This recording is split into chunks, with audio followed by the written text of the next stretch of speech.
What is so great about Abraham Lincoln?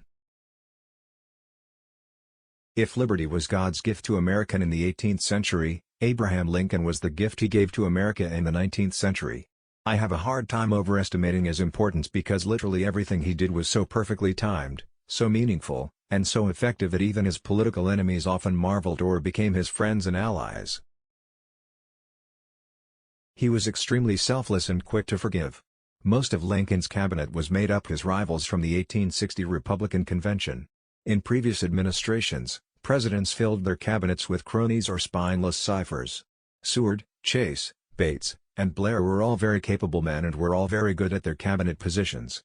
When Lincoln made changes, they were filled by capable men, most notably Edwin M. Stanton as Secretary of War. Lincoln also gave several men multiple chances to succeed or fail, such as General McClellan. Lincoln knew the art of taking the blame when it best suited.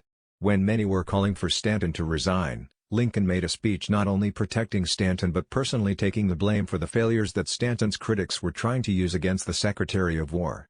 By taking the blame himself, he protected Stanton, whom he needed desperately as Secretary of War. He built trust and confidence with Stanton, and, by extension, the rest of the cabinet, silenced Stanton's enemies, and diverted the blame to a place where his enemies couldn't touch. Himself, elected president and was more or less untouchable there until the end of the term. Lincoln knew that blaming his predecessor was political suicide. Lincoln was an excellent judge of character.